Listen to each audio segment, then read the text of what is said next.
Hidden in the lush hills of St. Catherine, Jamaica, surrounded by dense vegetation and the constant roar of rushing water, stands one of the most feared crossings in the country, Flatbridge. At first glance, it doesn't look like much.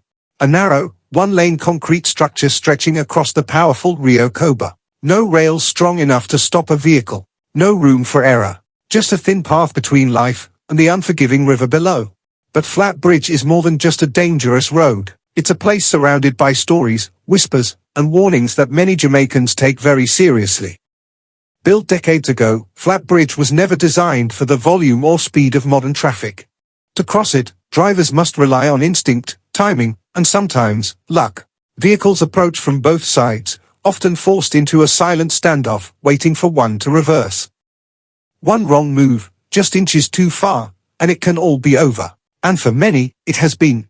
Over the years, countless accidents have occurred at this very spot. Cars have slipped off the edge, plunging into the deep currents of the Rio Cobre. When the river is calm, it looks harmless. But when it swells, it becomes deadly. Strong currents, hidden rocks, and sudden drops make survival nearly impossible. But what truly gives Flatbridge its reputation is not just the danger you can see. It's the stories you can't explain. Many locals avoid crossing the bridge late at night. Not just because of poor visibility, but because of what they claim to experience.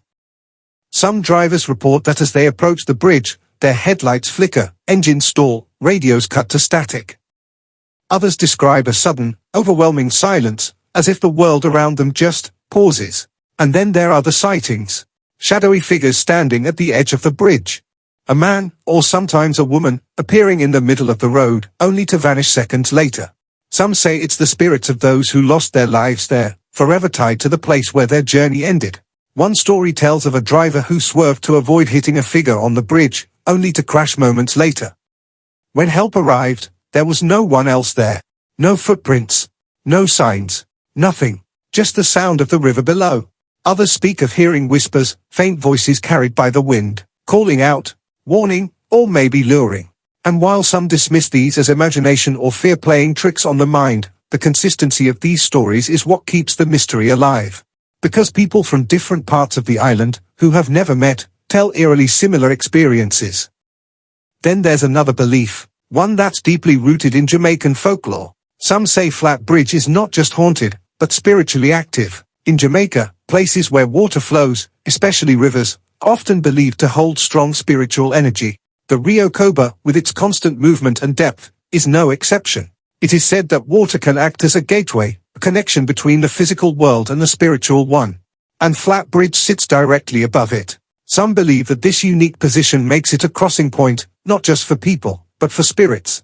There are even whispers that in the past, rituals were performed near the riverbanks. Whether true or not, it adds another layer to the mystery, turning Flatbridge into more than just a road, but a place of unseen forces. Still, not everyone believes in the supernatural. Many argue that the real danger of Flatbridge is purely physical. Its narrow design, lack of barriers, and the pressure of oncoming traffic create a perfect environment for accidents. Add rain, poor visibility, or speeding, and the risk increases dramatically. And they are not wrong. Even in daylight, crossing Flatbridge requires focus. There's no room for distraction, no second chances. Yet, even those who don't believe in ghosts will admit one thing. There's a feeling when you're there. A strange, uneasy tension in the air. Something you can't quite explain, but definitely feel. Maybe it's the history. Maybe it's the lives lost. Or maybe it's something more. Today, Flatbridge remains in use, though discussions have been ongoing about replacing it with a safer alternative. For years, plans have been proposed, delayed, and debated. But despite everything, the bridge still stands. And people still cross it. Every day, drivers take that narrow path over the Rio Cobre. Some confident, some cautious, and some quietly hoping nothing unusual happens. Because whether you believe the stories or not, Flatbridge has earned its reputation. It's a place where reality and legend blur, where danger is guaranteed, and mystery is never far behind. So if you ever find yourself driving through St. Catherine, and you see that narrow stretch of road ahead, slow down, pay attention, and whatever you do, don't ignore the feeling that you might not be alone.